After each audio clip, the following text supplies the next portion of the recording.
Hello everyone, I am NB Geek. Welcome to Neelix's Kitchen. Today, I would like to present, in 15 minutes or less, why I think Captain Sisko is my captain. Thank you. I hope you enjoy. Peace and long life. One of the things we learn first is we find him in the middle of combat during the Battle of Wolf 359. What we find out during this time frame is that he becomes a widower during this, what would be called a massacre of 39 ships and over 11,000 people. So it's not surprising that he has issues with this, as it cost him greatly. It cost him a lot of friends, it cost him his wife, cost his son his mother. I mean, these are things we've never seen a captain go through. Yes, I know he was a commander, but he was still the highest ranking person, so as far as I'm concerned, he was still the captain. And it's not uncommon for us to use the term commander in the military as, or CO, so it's really kind of where the position lies. But it was really interesting to see that, he loses his wife. He's, of course, upset because he can't save her. He has to save his son, then he has to watch ship get destroyed, and you see that look on his face. And this is, I think, the first part where we're getting a different captain. Another factor that is different among him prior to Kirk and Picard, he is married. Neither Kirk or Picard, as far as we knew, were married at this time. Except for, of course, Kirk in TOS, and the child that they lost. But I'm not going there. I'm going with what we got here. He was a happily married man, family man, career military, with strong ties to his father, mother, and his son. He was a family man. And this was something completely different, and yet still hasn't been done in Star Trek, as far as the main captain. Picard never liked kids per se. He never married. Kirk never married. Kirk had different ways. He had a son, and we know he died, but that was a much different thing than what we saw with Sisko. Sisko, you can tell during the show, you can see his anguish, and then of course when he meets her doppelganger from the mirror universe, her and not her, sorry, him and Jake, they just, this is kind of hard for them to deal with at first when they first meet her, because she's not their mom. And this added certain elements to it.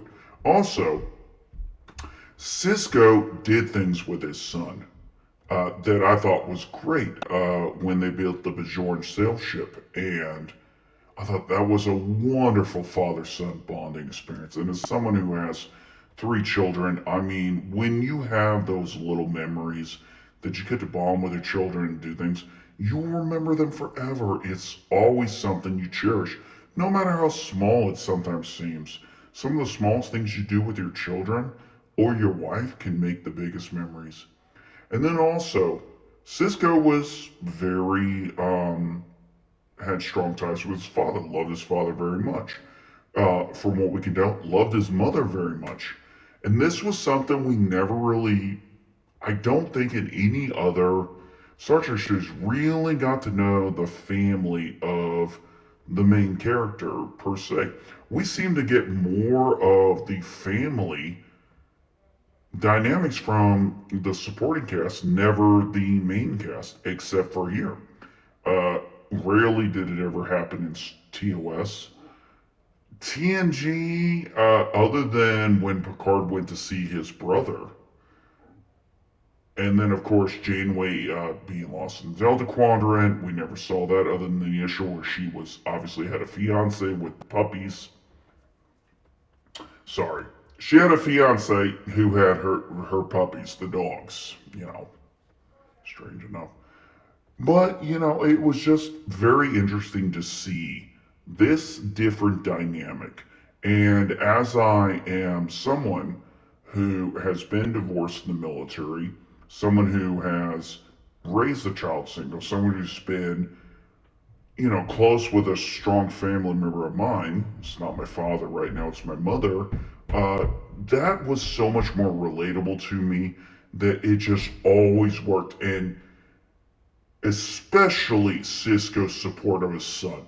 When his son didn't want to go to Starfleet, he supported him. When his son wanted to be a writer, he criticized him properly, told him, that's a good beginning.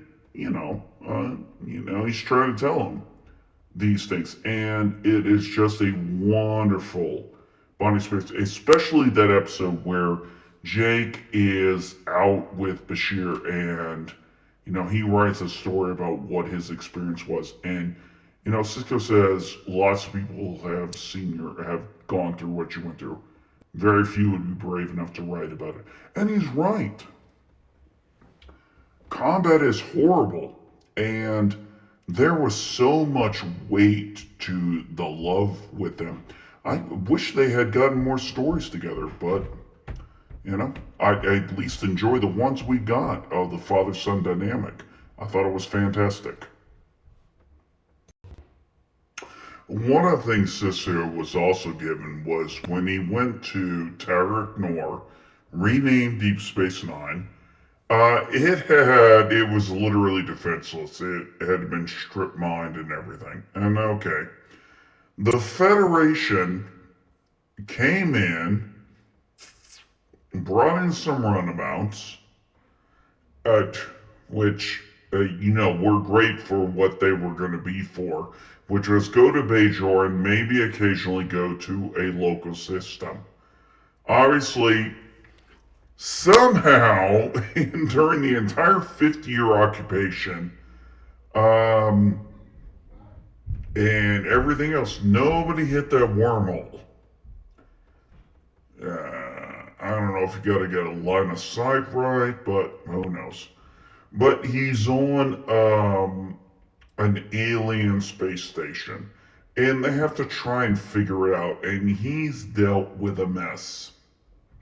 And as someone who has been military before and dealt with joint task force of different cultures and stuff, I can totally understand how this works.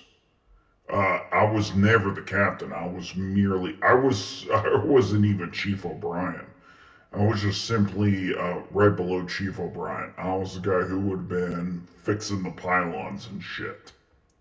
But I would have fixed that fucker like you would not believe. Because I wanted to go home and know. But we had our runabouts. We lost quite a few.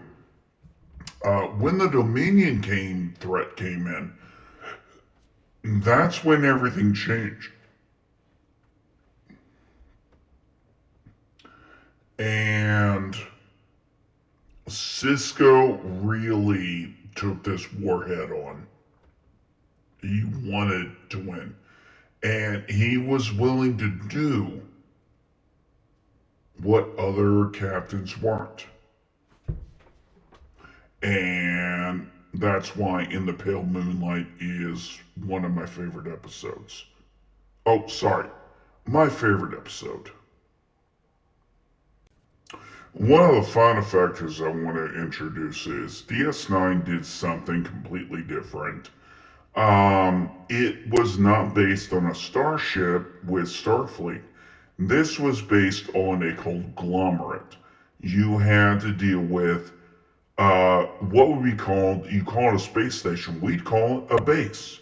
You have civilians, you have people that are of different cultures, you have all the stuff that goes on. And you have civilians making lifestyle, doing things on military installations. This is not unusual. This is just something most people have never seen because you won't see it on a ship per se, but you see it on a base. And yes, this is the kind of thing you'll see a lot of civilians on a base. And you will find that there are different people of different areas on the base. Civilians, veterans, retirees, you name it.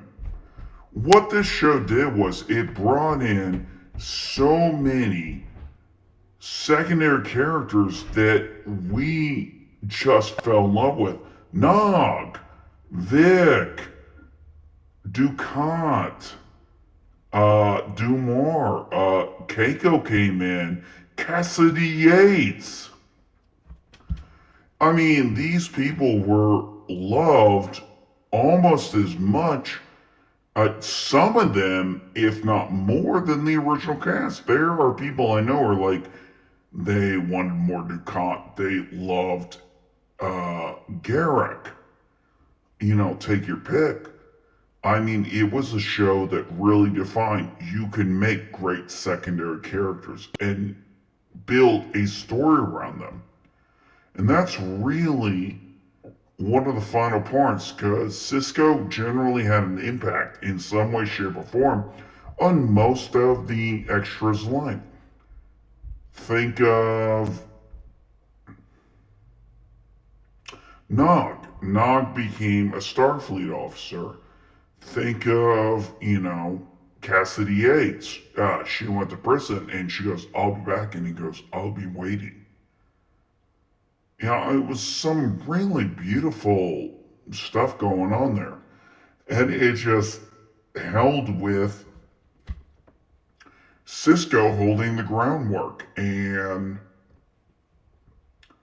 he was definitely, in my opinion, the best captain. Thank you. I hope you all enjoy this. Have a blessed one. Thank you all for coming today. If you like this topic, please hit the like, share, and sub buttons. If you have a topic you would like brought up, please put it below in the chat. Have a blessed day.